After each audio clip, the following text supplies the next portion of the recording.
Hello, good evening, everybody, and welcome to tonight's Facebook Live event. My name's Sam Chkowski. I'm the Sales and Marketing Manager at Urology and Continence Care today. And I'm just going to be running through a few bits of housekeeping before we get started with today's session. So the title of today's session is Intermittent Self-Catheterisation, Getting the Basics Right. And I'm very happy to be joined by today's speakers, Adele Brodie and Helen Lake, who are both BAUN Trustees. So thank you both for joining us. I'll be passing over to you very shortly. Tonight's event is supported by BAUN and also supported by Convatec. So a big thank you to both of them for their support on tonight's event. I'm going to say a very, very quick happy birthday to the NHS, 75 years today. Thank you, everyone who works within the NHS. Your work is absolutely incredible, and we're all very grateful for everything you do for us. So a big happy birthday to the NHS today. Certificates will be available at the end of the event. We'll be posting some comments in the comments section. There'll also be a slide at the end with the link so that you can download that certificate for your CPD. I'll also be back at the end of the session for the live Q&A. So if you have any questions for Helen or Adele, then please put them in the comments section and we'll get as many answered as possible. There'll be one of my team in the comment section just answering any questions if there's any technical issues or anything like that, which I'm sure there won't be. But other than that, enjoy the event and I will see you at the end. And I'll now pass you over to Helen. Thank you. Thanks very much. And just a reminder that there's a live Q&A there. So tonight, it's quite a relatively short session, actually. We're going to drill down into the basics of ISC, intermittent self-catheterisation, what is needed, and awareness of the patient's needs before instruction, during and beyond the training session. So we're going to look at a brief definition, clinical indications and exclusions, but the mainstay of the talk really is in, assessing, preparing, supporting our patients, the importance of individual assessment and ongoing support. I think we can certainly see now some of the research is telling us about patients' experiences, and so we really need to start listening to what patients are telling us. So definitions and indications. ISC is defined as the patient intermittently inserting a hollow tube into the bladder via the urethra to allow the drainage of urine with subsequent removal of the catheter, and that's in the AAUN updated guidelines 2017. All of the references are at the end. Now, we could substitute patient for carer for intermittent catheterisation if the patient is not able to, but that's another webinar. We could also say that this can either be the native bladder or a reconstructed bladder. We can also say it's the native urethra or a reconstructed tract. But again, that's a different webinar. And so we're going to be talking tonight about the native bladder with the native urethra. Now then, it's simple, it's safe, and it leads to quality of life. We know this from the literature. However, how simple is it? Despite what we do know about ISC, it doesn't guarantee that the patient is going to be readily to accept it and make it part of their routine. And adherence to treatment is a problem for many. Patients encounter many difficulties, internal difficulties, external difficulties, and as I said before, the literature is telling us we've got to listen to that, and so preparation is everything, and Adele's going to go into that nicely for us soon. So it might be short-term or lifelong, and that again, that's needs a different approach. And we know that it's considered to be the gold standard of treatment in bladder drainage. It's in the NICE guidelines, and it's endorsed by AAUN, RCN, BAUN, and also your own guidelines locally. Different approaches. We've got aseptic technique, which is obviously in a theatre, no touch, which is the ideal if you can. Some of the packaging now on some of our catheters make this easy, but however, it's not always easy for the patient. And so it's sometimes all we have is a barrier or clean hands. And, you know, this is fine. And it has to be very individual, and, you know, for the home environment if needed. So indications. So there's a nice picture of a post-void residual there, bottom left. We're looking at a post-void residual with symptoms and or with harms, potential harms, such as impaired renal function. So, you know, having a post-void residual in a low pressure bladder, not causing any problems, you know, it could be argued that depending on the volume, we can safely sort of ignore that. But if we've got a significant residual with symptoms and or complications, then we're looking at the detrusor muscle, the bladder muscle dysfunction, its lack of squeeze to empty, or its failure to squeeze completely. And there we're in the realms of neurological, such as MS or type 2 diabetes. And then I think we've got a nice picture there. We go bladder outlet obstruction. So we're talking about our enlarged prostates, urethral stenosis, such as in the case of a menopausal, postmenopausal lady, and urethral strictures, the full way down. It can also be as a result of post-operative an anaesthetic, if the anaesthetist's given them a bit too much whack on the table. Often what we'll see is, and I'm sure you have, is your elderly gentlemen who've gone in for the hernias in the hips. They've had an underlying problem and they've gone into retention. That's a very common remembrance of my clinical practice. And then we have specific urological conditions for stress incontinence, you know, our transobturator tapes, urethral bulking agents, corporal suspension, where there could be a problem with the bladder emptying afterwards. And on the other side, urge incontinence, Botox, where there could be a difficulty in emptying the bladder. So in other words, they go the other way. Be very interested later actually to see whether you all teach ISC before Botox. That might be a nice little talking point.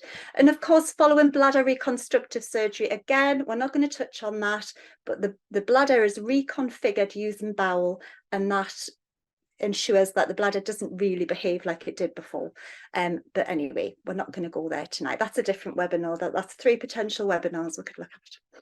So the benefits, I think we know, as an alternative to an indwelling catheter, that it maintains sexual function and therefore will lead to better body image and therefore quality of life and how patients feel about themselves, especially if they've had an indwelling catheter in for some time.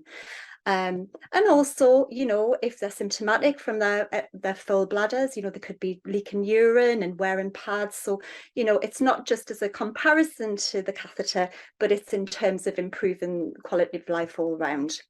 It promotes independence. We know a lot of work goes into teaching patients how to ISC, but they'll be free of the district nurse coming in to change catheters and blocking on a weekend and blocking on Easter Sunday or whatever it is. It promotes that independence, and we know from the literature that it lowers urinary tract infection, removes the stagnant urine from the bladder, and therefore protects renal function. And the exclusion criteria, I'll be very brief here, but high pressure urinary retention. Why? A little reminder. So it's the high intravesical pressure that the anti-reflux mechanism of the bladder and the ureters is essentially overcome, and the urine backs up to the kidneys and you end up with hydroureter and hydronephrosis, impairing the function. Now this is typically over 1,000 mils. Sometimes the patient needs careful monitoring and replacement of IV fluids, and if there's underlying kidney injury, this will make it worse.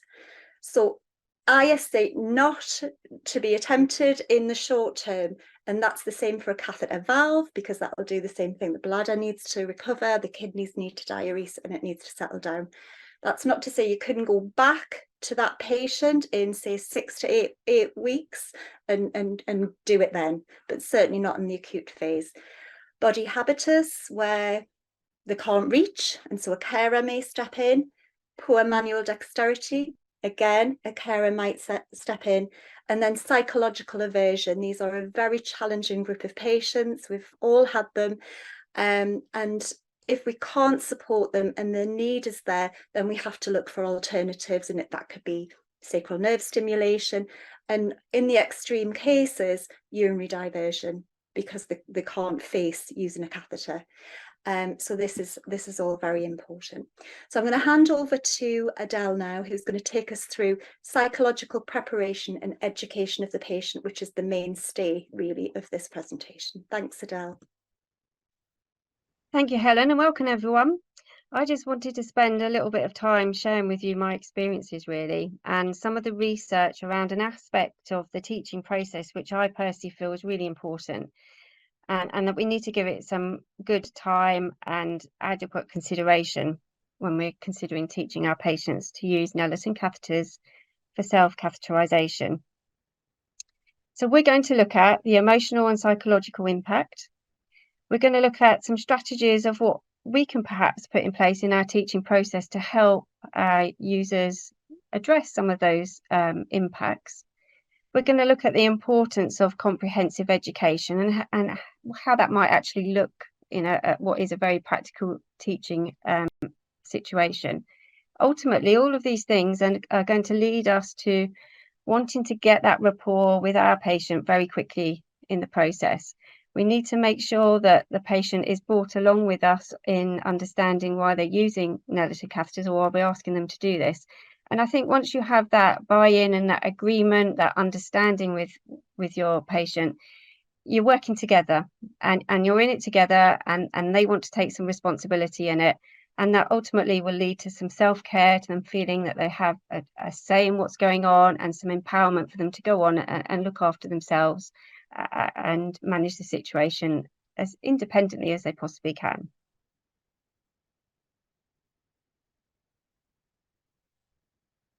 So, as Helen's already alluded to, self-catheterisation isn't something to be taken lightly. And the RCN guidelines remind us of the fact that when we're teaching someone to use self-catheterisation, they've actually got to learn a whole series of steps. There's a whole variety of things that they need to do for the very first time. And therefore, we should make sure that they are supported by healthcare professionals that are suitably trained, that are feeling competent and up to date with their practice, and that have the relevant communication skills to be able to support this. You need to therefore prepare yourself before teaching. And I think that's the key thing. We need to make sure that we have enough information for us to know our patient, including their history, and also any comorbidities as well. Because again, as Helen's highlighted, there's many reasons why people need to use self-catheterisation. And we have to consider that there may be some underlying causes which they are perhaps not aware of. We as healthcare professionals teaching them self-catheterisation might not have fully understood the causes which have led them to be in retention of urine, for example. And this can obviously occupy quite a bit of brain space for them. They're anxious about that in the first instance. And here we are having to teach them this very complex new skill for the first time. They might also have an underlying cause which they know about, that they've been living with, which also has been having an impact on their emotional and physical, psychological well-being. Or it might be that the underlying cause is in a place where it's perhaps progressing, where the diagnosis has moved on perhaps, and they've got some deterioration in their daily quality of life. And therefore, this is like another step in recognising that things are progressing. So all these things are really important to take on board, because I think if you have that awareness of the person before you start to work with them, then you can already start to think about the realistic expectations of the impact that this is likely to have on their life. And when they first walk into your clinic room, or if you're meeting them at home for the first time as a visit, they're going to be very anxious. They're going to have a whole host of things in their head that they might have read about, that they might have been told about. They might have some predefined fears and anxieties. So it's really important that you know where they're coming from as early on as you possibly can, because then you can help to start put some things right as far as making a plan with them and relieving some of those anxieties and stress. They want to know things like, is this going to be short term? As Helen said, it can be short term, it can be long term. Is it going to be a requirement for them to use the catheters frequently? You know, what does that look like? They're already thinking, how's that going to fit in with my life? You know, I've got things going on, I've got families, I've got work, I've got studies, you know, a whole host of other things that need to be considered from a practical perspective. Or is it something that actually we're going to need to work with them quite closely for a period of time to get the right regime, the right frequency of use? Is it something that actually we could give them the information of up front? For example, if they've just had surgery for a urethral stricture, then your clinicians that you might be working with may have a predefined protocol that they'd like to follow. So we can answer some of those questions maybe up front. But I think whatever we do know, we should at this point try and share that information with them to be able to try and put some of these concerns to bed. We know that individuals tend to worry about 3 different things. They tend to worry about, what is the risk of me getting a urinary tract infection? They tend to worry about, am I going to cause myself any harm? And they also worry about, is this going to hurt me? You know, it stands to reason that the body's not normally designed to have all these things poked about. So these concerns are very real. And again, it's about understanding all of these different emotions that might be coming along with the patient in your clinic. So let's think about some of the information that's out there that might actually support this whole learning process really, and help put them in the right place psychologically to be able to decide whether they can cope with using self-catheterisation. So patients are frequently assessed on their capacity to process, to obtain, to understand healthcare related information, and that at the same time this is accompanied by clinical instruction. That's quite complex, right? That's a lot to take on board. And if we're trying to encourage independence, self-care and empowerment, then it's obviously crucial that we get these kind of things as right as we possibly can in advance of actually coming down to learning the procedure itself. This is often referred to in the literature as health literacy. So we need to be selective. We need to think about what teaching tools we have available to us. We need to, can we go back a slide, please? We need to be mindful of using a variety of materials, as these may need to be introduced also at a phased approach. Sorry, forward a slide. Thanks. Because it might well be that not all information can be taken on board all at the same time. And it's important to, I'm sure you've probably heard of this, it's quite a common thing in any kind of learning environment, that we tend to only remember about 20% of the information that we're given at any one time. And so we need to balance that along with some of the psychological things and the emotional concerns that we've already sort of looked at. And we have to also remember that 64% of the population are visual learners, which is quite interesting. And it's great because we now have a whole ream of resources which we can turn to help support us in our training process. And some of those be things like models. So models are really good because they provide a really good visual awareness of where the urethra, the bladder, in males, the prostate is in relation to the other organs in the abdominal cavity. And that in itself sometimes helps to answer some of the questions that people have with regard to understanding why they need to use catheters, why they're having difficulty emptying their bladder, how far is the catheter going to need to go in. And also seeing the dimensions of a prostate on a model, if you've got a really good model, it is also really helpful because they can see, particularly when we're looking at types of catheter, the actual anatomical difficulties potentially of passing a catheter through a narrowed area where the prostate's really constricting that part of their anatomy. It also helps them to see, I think, that the urethra is not a floating, fragile part of the body. Yes, it is fragile like all of our internal surfaces are, and we have to be very careful and mindful about that. But I think to see that it's actually encased within other structures and supported by other organs does help to put some of these concerns and anxieties around the pain, around the infection, around the difficulty of insertion. We start to answer some of those questions. And I think models are useful because they're good to use in conjunction with booklets, because when you look at a picture, it's flat, isn't it, in a booklet, and you don't really get the full kind of like awareness, if you like, of size and structure. I often use posters as well, and there's lots of posters out there, some of which you can access online for yourself, and they're really good as a really quick, large sort of scaled up version of a simple anatomy. And I use them quite commonly to help sort of point out things like if they've just had surgery in the urethra, you know, what point of the urethra it might have been that there was a stenosis or a narrowing. It also helps them to see how when you straighten out the penis, for example, in a man, to insert the catheter, you can help combat some of those bends and things and make the insertion process a little bit easier. The thing about booklets, and there's many booklets out there, again, we're very lucky we have access to these both in hard copies, plus they're also available in a lot of cases online for individuals to download, or for us to even show online in our clinics if we're lucky enough to have the time and the technology. But one thing I just wanted to point out about booklets is that we have a responsibility to provide a booklet that accompanies the product that we're teaching with. And that's for several reasons, really. Obviously, it serves as an aid memoir. Again, there's a lot of information we give people, and the booklet obviously goes home with them. They're able to refer back to it. We can, you know, point out certain things in the booklet that are particularly relevant to them, or we can even add notes into the booklet to make things a little bit easier for them.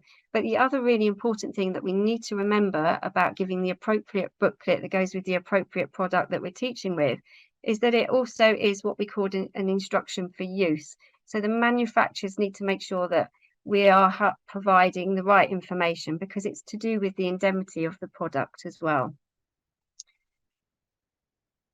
There's also information on websites, and websites are good. And lots of people nowadays are really sort of starting to open up to the use of internet for looking things up. But I think it's good for us to point them to the right type of information on the internet so they get the right information. There's a lot of frequently asked questions that might be a little bit more informative than perhaps is in a booklet. There's also patient testimonials as well. There's webinars that people can sign up to and log into. And in some places, there's chat rooms and other sort of support organisations that could be signposted as well for them to gain that extra support from. So a structured educational approach is required at all times throughout the process, not just at the point of teaching, but also at the point of follow-up and the point of troubleshooting and reviewing. We need to make sure that it's focused on the individual and try and tailor-make it to that particular person. It needs to be comprehensive, and it needs to be related to getting the outcomes that both the individual wants and obviously we need from a clinical perspective. And we need to adapt the different styles of resources that we might choose to use. As part of the psychological and emotional preparation is providing the right information at the right time. The next thing, which is really important, is the environment.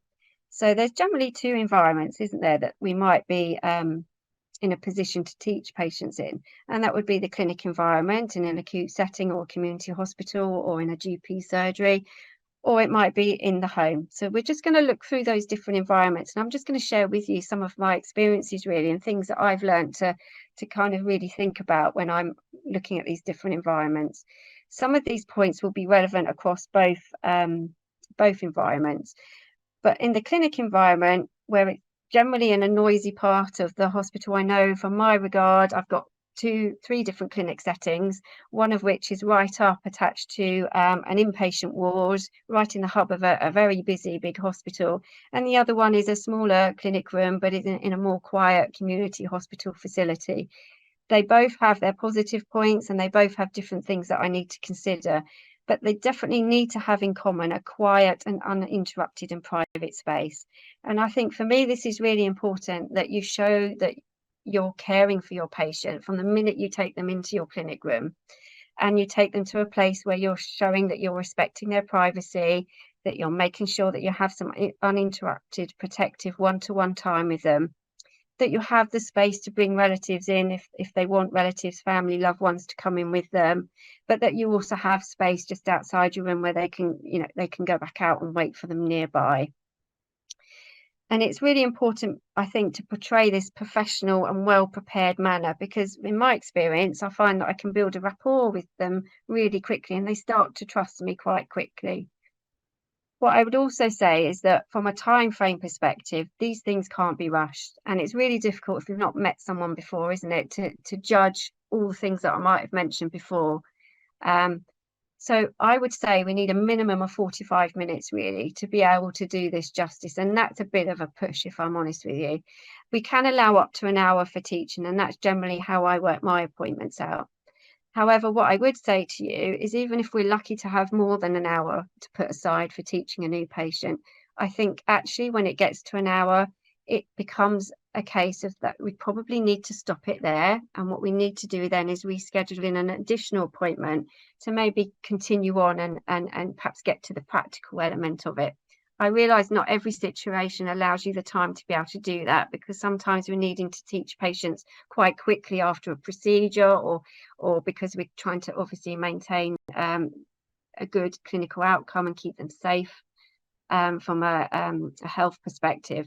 But if it is possible, maybe consider 2 appointments, and then we can always go back over any information and make sure we're preparing them for the really important stage, which is getting them to a place where they feel confident and competent and they trust you to be able to get to the point of inserting the catheter themselves. The other thing which I find people worry about, they come into a nice big clinic space. If you're lucky to have a nice big clinic room, one of mine is particularly big and has a nice couch, nice windows, and another one is a little bit more cozy. But they always look around and they think, oh my goodness, we're going to be draining my bladder out. Where's the toilet? Now, I don't have a toilet. Your environments might be different, but I don't have a toilet. And so the consideration of where we're going to actually drain their bladder is actually quite an important thing. And it is something that can preoccupy their mind, and they don't listen and take in perhaps the simple things of how to open a packet because they're more worried about making a mess. So always make sure that your environment is properly prepared, and make sure that you can, where possible, put their mind at rest about what is going to take place and what the expectation is. We need to make sure that there's adequate space. So the other thing to think about with space is that if you've got people that don't want you in their personal space, and let's face it, some people prefer you to have a little distance between them and you, and some people actually want you to be right beside them when you're actually going through the insertion process. So it's really important that you have a space that allows for either of those situations to happen. So for example, I give my patients a choice. Obviously I assess to see how competent they are and that kind of thing first, and I know Helen's going to talk about this in a lot more detail, but I have a curtain that goes down the middle of my room. Again, I'm very fortunate, not all rooms have that.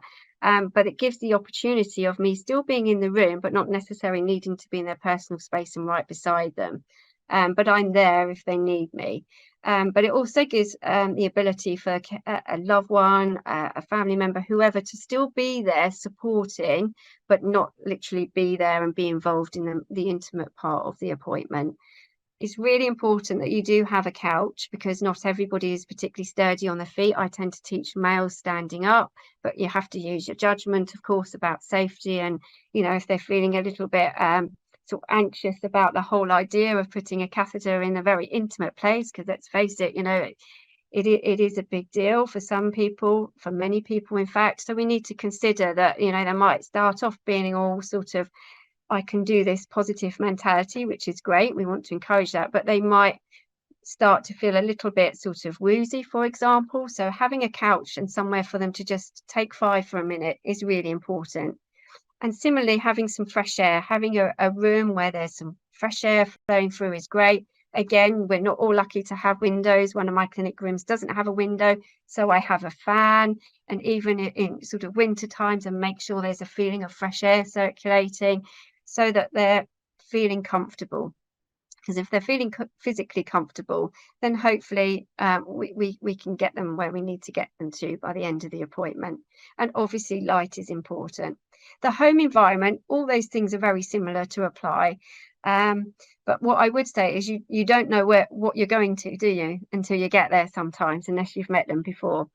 So wherever possible, what you need to do is you need to make sure that you have a good idea of the home setup So ringing ahead of time and asking some very simple sort of questions about, you know, who's at home, is anyone likely to be there that you don't want to be there, or do you need to have someone there? You know, are you going to be interrupted? Do you have your own private space in the house? All that kind of thing.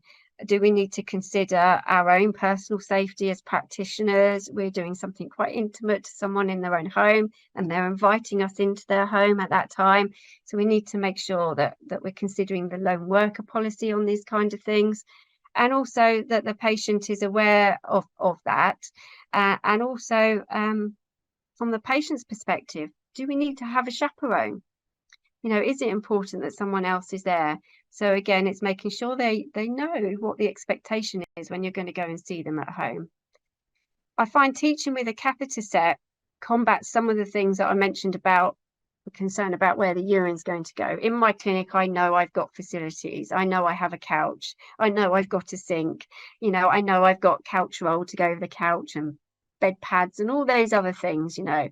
But in a patient's home, I wouldn't necessarily know that. So I think trying to allow for all eventualities is quite difficult. You need a suitcase otherwise to go in with all the different types of equipment. So try and narrow things down and maybe pick a set catheter as one of those things that you might want to take in with you, so that you can facilitate a nice, comfortable teaching experience.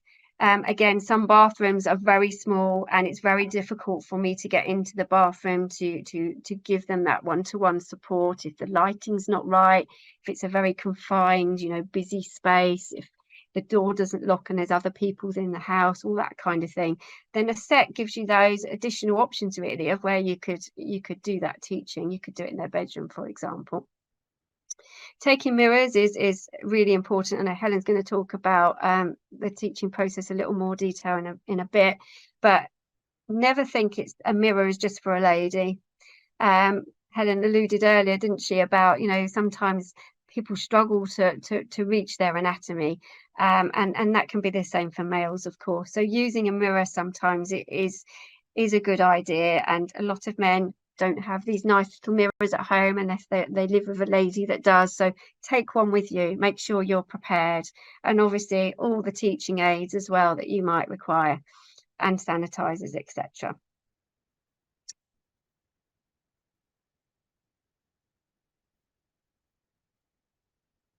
Catheter supplies is important because that's the next thing. When you start talking to people about how often they're going to use it, they're going to want to feel confident that once they've started this journey with you of using the catheters, that they can carry on with it.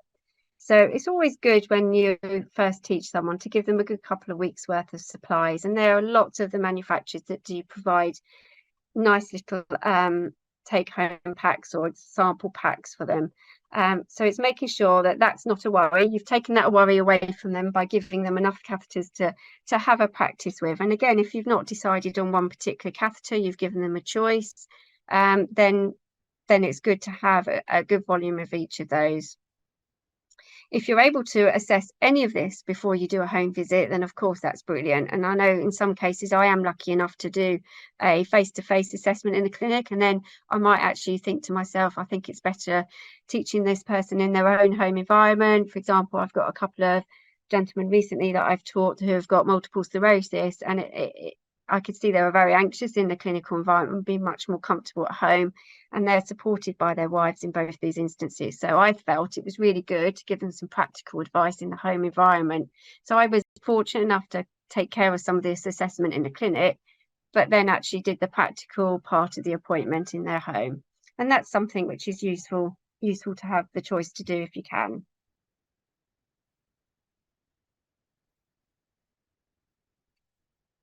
So people will naturally perceive ISC differently in terms of their cultural and their psychological and their health perspective.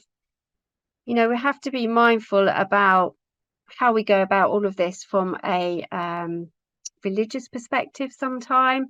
And there's instances where you might ordinarily, for example, show a lady with a mirror where her female anatomy is, but actually that might not be appropriate in some situations. So it's about talking to people and finding out how they want to go about this, you know, once they understand what's involved.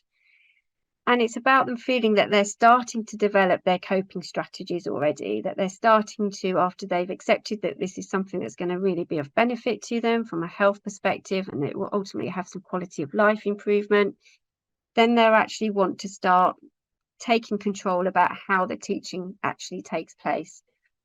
And we can see from lots of research which supports the whole psychological and emotional side of this, and many things we do in nursing, that resilience and positive attitudes really does help to make some good movements towards positive outcomes.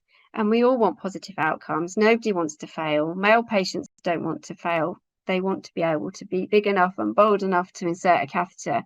And ladies want to get on and catheterize in as independently a way as they possibly can. So it's quite useful to be able to use all your non-verbals really, and all your skills that you have as healthcare professionals for doing the job over a period of time. Is you pick up, don't you, on the cues as to whether this is someone sat in front of you that just wants to have the catheter and with some basic instructions just wants to go and have a go, because that's how they learn best. And others that just need that time, need to step back for a little while and just need to sort of regroup on the information. The cultural perception is really important, and this is really important if you're going to do a home visit. Again, we touched on it a little bit earlier, but you know, the whole cultural perception of a nurse coming into somebody's house, and if we're talking about dealing with urine in some cultures, in some religious cases, the whole handling of urine can really be quite an uncomfortable situation for people. So it's about being mindful and understanding that. It's also a little bit about making sure the information is appropriate from the pictures that we give too. So all these things, hopefully you're beginning to get an idea that there's lots, it all joins itself up, doesn't it? But there's lots to really consider, and always thinking about the psychological and the emotional impact as well. So establishing the level of information and detail and teaching style needed is something that you might need to revisit at various points, depending on how they're coping with what you've given them so far. Also, language is important. There's a lot of resources out there now where we can have translators, but of course we're talking about a very intimate subject, and some people don't want us to just dial up the interpreter service and let some complete stranger be involved in the communication and the conversation. There are things on people's phones. I have people that come into the clinic with an app, and the family member might use the app to translate. There are also a lot of things online through some of the manufacturers. If you go on their websites to look at their information, they have an option to publish the information in a different language as well. So all these things are things which you need to just bear in mind. They're available, which is great. We didn't have this when I first started teaching about 30 years ago.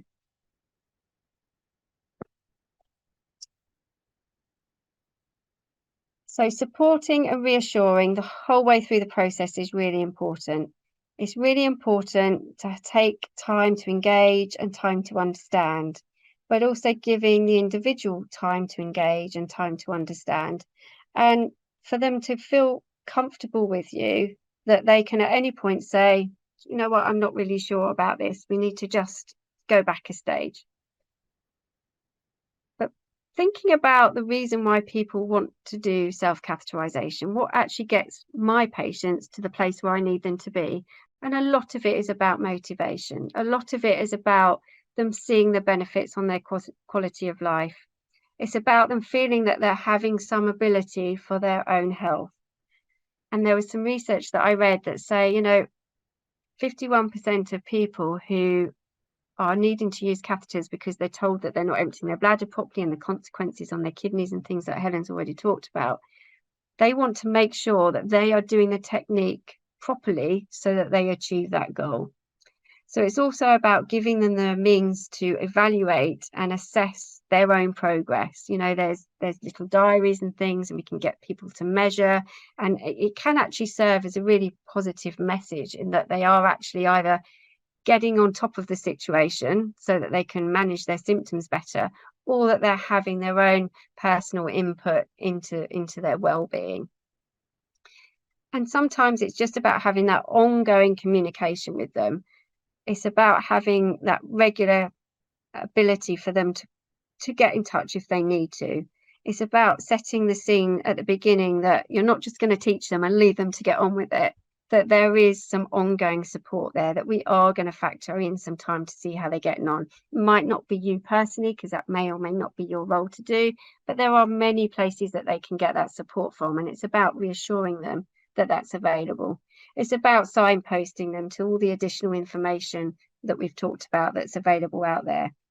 And it's about making sure that we give them the right teaching environment at the right time. We start the actual practical side of the teaching, and that we develop a plan that they're brought into and that they're willing to work with us on.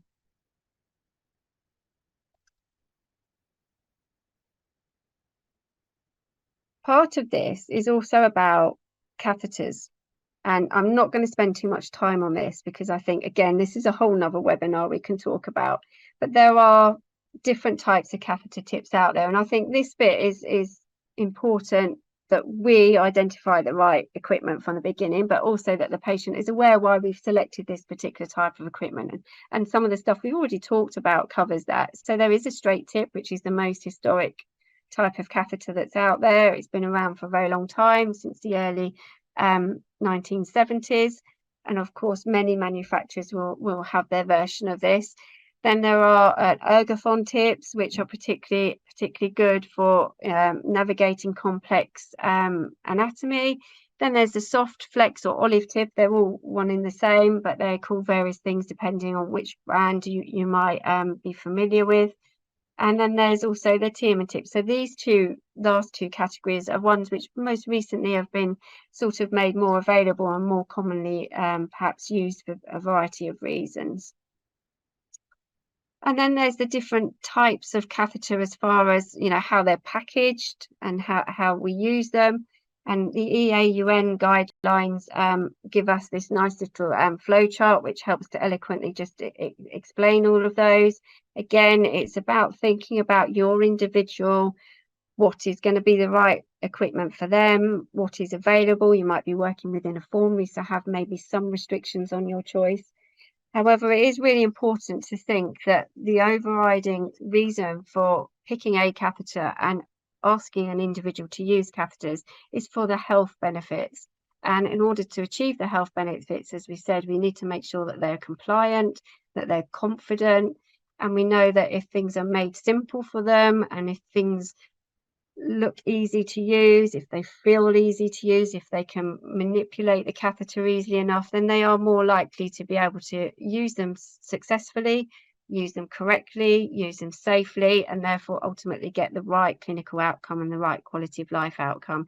So all I would say is, whilst there's these different varieties available, it is about thinking that the quality of life and the clinical outcome and the patient's well-being is the most important factor when you're picking a catheter. It's got to do what it needs to do, but it's got to do it in a way that's acceptable, and that we shouldn't get too bogged down necessarily with cost, although we obviously need to be mindful practitioners and have some responsibility from regard to what is available and what we should be guided on using locally.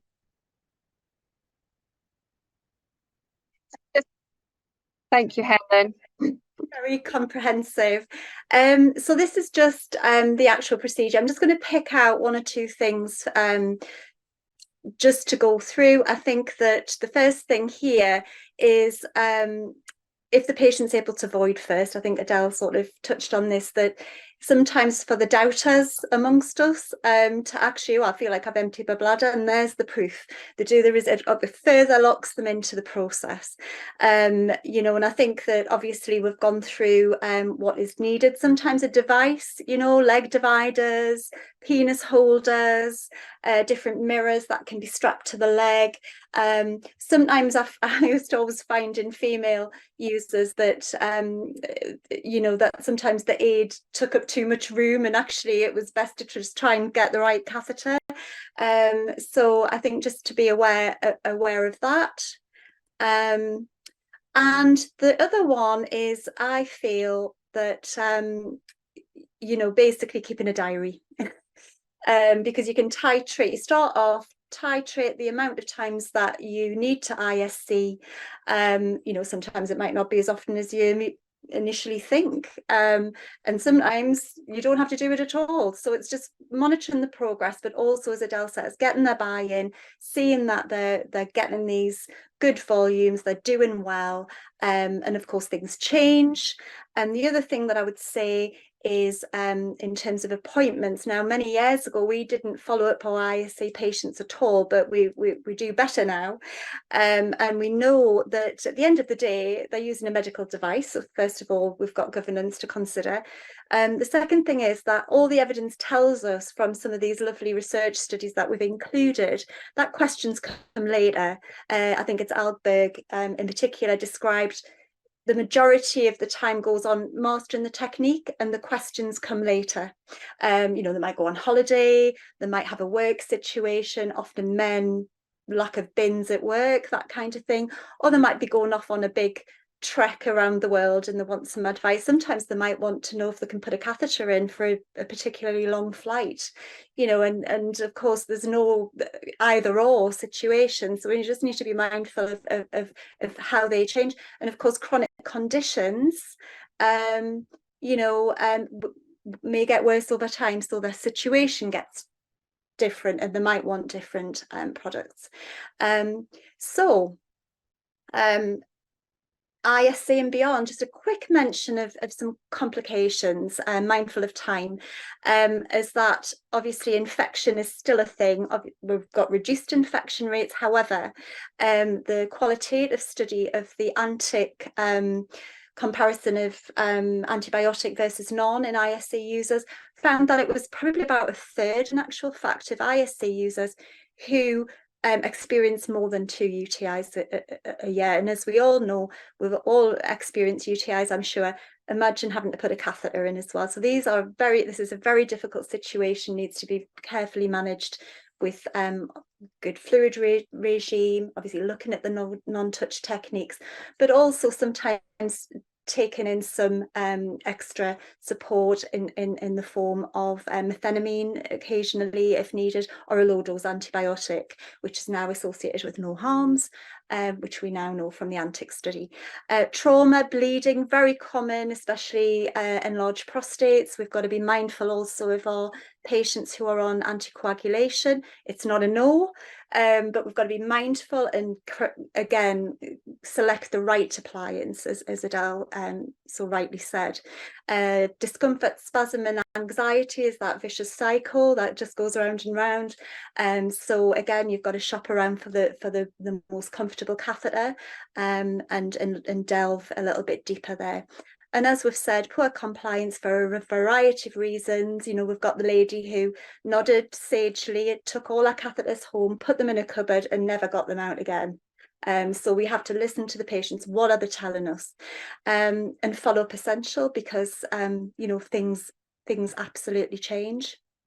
So the key points ahead of our questions is that ISA is the gold standard. There's no doubt about that. We know it reduces urinary tract infection, getting rid of that stagnant urine, protecting the upper tracts, and very much improving quality of life. As Adele has said, patient preparation, education are absolutely key. And it's worth the investment at the front end, if possible. And if it is difficult, because if your service is stretched, maybe think of different ways of working, and think about how you can be more mindful of following up patients, even by telephone. I think COVID obviously opened up a lot of flexibility. We were quite amazed at how well we did cope in changing things around, and sometimes we just need to think about these things in greater detail. Individual care is essential, and for me, communication, contact, they have the questions later. Follow up for confidence and compliance is absolutely essential. So a lot to cover in a short space of time, but obviously now that you're here, just to encourage you to think about joining BAUN. We've got some good membership details on. You can bring a friend and get an Amazon voucher, and actually it ends up you pay £40 a year. Come and join us. Come and join us in Liverpool for our conference. It would be great to see some new faces and some old ones. So thank you very much. And Adele and I are very keen to answer any questions you may have. Nice little list of, I would really recommend you look at some of these. And that's Brilliant. where you are. Brilliant. Thank you, Helen, and thank you, Adele. That was really, really interesting. And yeah, I just second what Helen said, and I'd encourage anyone to join BAUN. And it's a great network of like-minded people, all there for support and education and just better practice. So I definitely encourage that. So we've got some time for a few questions before I round up today. So I'll ask question one then, and feel free to jump in wherever, both of you. Does performing ISC help to prevent recurrent UTIs? And if so, how? Who wants that one? Go for it, Helen. You can start. The answer is it depends. It depends on the residue, the post-void residual. If it is significant enough to be the cause of the infection, you know, it could just be, you know, some people, especially postmenopausal women, are prone to infections. Young women are prone to infections. But in the absence of a significant residual, it would just be a waste of time. There's other roads to go down, such as prophylaxis and looking at lifestyle and taking a one-off antibiotic before sexual activity, for example, or to go on a low dose antibiotic, or maybe there's something else going on, like a painful bladder syndrome or whatever.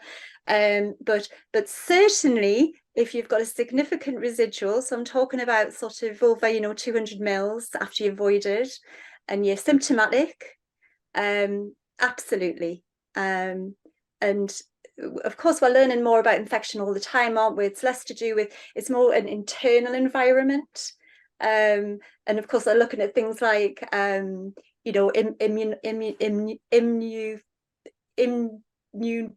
can't even say the word. Yes. Thank you. I haven't had enough caffeine today. So we're looking at all these kinds of things, but yes, it does help. But that's not to say, what we must stress is that although it reduces, we can't rule it out, because we've got a catheter and we've got urine. So you've just got to balance that out. I hope that's answered the question. A lot of it's just very individual assessment. Absolutely. Brilliant. Thank you. Question two then, Adele, if you don't mind on this one. Does anyone run a support group for new ISC users? So that's a really good question. And in my experience, to start with, persons aren't very keen to share their problem or talk about it with others. But as Helen quite rightly says, these kind of things creep in a little bit later on. So you might find that when you review someone, that they start to suggest that they would benefit from it. So in which case you can signpost them to many places. So support groups for ISC patients, I've run them myself, and they vary, but actually we've usually had quite good attendance. So the first thing is obviously to see if you've got one locally. It's run by perhaps some of your colleagues that teach ISC all the time. The other places, if it can be specific to groups of people that have specific conditions. So for example, I know there's an MS patient support group in my area, for which they do talk about bladder as well as some of the other symptoms, of course, which are common within those individuals. So that sometimes is a good place to go. Same with the Parkinson's Association. There's the Bladder and Bowel Health UK. Now they'll have access to maybe what's happening more locally for people. But also, like I was saying earlier, chat rooms on individual websites, is a good place. If you get people chatting to each other, it doesn't have to be necessarily a support group in a room, does it, these days, thankfully? So So that absolutely, they do work very well for some people. But again, you have to sort of introduce the idea when appropriate, so it's not offensive. Of course. Yeah, brilliant. So I think we've got time for a couple more questions. So Helen, if you don't mind on this one, from Leah, this one. Is there specific training apart from catheterization that needs to be done to teach a patient about ISC? Sorry, can you repeat the question? Is there any specific training apart from catheterization that needs to be done to teach a patient about ISCs? Oh, right. So sort of more of an advanced specific. Yeah, that is a good question. I think I think what tends to happen in urology departments is that it's built in. And so I think that's why in the beginning maybe self-catheterization was kind of held in the urology departments. But of course, you know, at the end of the day, catheterization is a basic skill, we know that. But after what Adele's gone through with all the detail and the nuances and the approaches, I'm not sure. I mean, obviously, in terms of, you know, BAUN website and that you've got your guidelines, and I think just reach out to colleagues who are proficient. I mean, it might be that locally you've got a continence advisor or a urology department who do these special study days, you know, often we did. And just tap into that. But certainly if you can, if you know, if you're competent with catheterization and you know your patient, then you can work together with them. You know, the guidelines are there on EAUN, on BAUN, and your local guidelines. But you've always got a colleague to reach out to if it's something that you're not quite, you know, sure about. There's always support there. Brilliant, thank you. I think that actually nicely answers question 4, which was how can community nurses seek training on ISC? And I assume it's similar, reach out to colleagues and other resources such as BAUN. Absolutely, and I know in our urology department where I support, we most welcome community nurses because we see them as being a really important part of the whole patient support network. So, you know, we would very happily have people come and work with us for a day. I mean, I have, you know, clinics where I might have 3 or 4 patients for ISC in one session. So, you know, that's always something to tap into. There's, as I say, going along to some of these support groups, you know, meeting the MS patients at their support group, meeting the Parkinson's patients, you know, getting in touch with your local MS nurse, Parkinson's nurse, and the other healthcare professionals that might not necessarily teach IC, but the other important bit, as we've discussed, is about giving the ongoing support, the troubleshooting, that they're giving them the emotional and the psychological support throughout the whole experience is equally of value, and you can certainly get that from tapping into those other nurse specialists. I would also add, just really quickly, sorry Sam, is that, you know, consider reaching out to your, you know, the commercial nurses as well, because NHS nurses and the commercial nurses work very well together to support urology and continence, and, you know, ask to go along to some of these community visits after a, you know, catheter has been removed, see what the regimes look like. So don't pull that out. Come to BAUN and meet them all in the exhibition hall. Exactly. I was going to say, conferences and things like that as well are always a valuable resource. I know we're slightly over, but I've got one last quick question and maybe a quicker answer. But I'm a hospital nurse. We have patients admitted that do their own intermittent self-catheterization at home. If they're able, should we be encouraging them to continue to do it themselves? Absolutely. Yeah. 100%. Yeah, 100%. Definitely. Maintain their own natural, normal routines. You know, they've come a long way to get where they are. So absolutely. And, you know, again, they're in an acute setting. There's bound to be someone around that can maybe help make any adaptations necessary, because they're obviously in hospital for a reason that might have that impact on how they actually manage it. For example, we might be able to give them a set solution, you know, whilst they're in hospital if they are in bed. Amazing. Perfect. Well, thank you so much for answering all all of those questions. I know there's quite a few more, so if we haven't got around to your question, then we will try and answer those in the coming days. Helen, Adele, thank you so much for your presentation as well. Really, really interesting. Do contact BAUN for more information about the annual conference in Liverpool, which is the 19th to 21st of November. You can visit the website, which is www.baun.co.uk. Thank you again to Convatec for their support for tonight's event. Really appreciate that support. Your certificate link should now be in the comment section and on the screen as well, so you can use that towards your CPD and revalidation. The recording and the slides, so you can check out those references, as Helen said, they'll all be on our website in the next 24 hours as well. So you can check that out. The link to our website will also be in the comments section. And just make sure you follow our page for all future events and various announcements. So one final big thank you, Helen, Adele, BAUN, everyone for watching, and Convatec, and a big thank you from me as well. And one final happy birthday to the NHS, and have a lovely rest of the evening, everyone. Thank you. Thank you.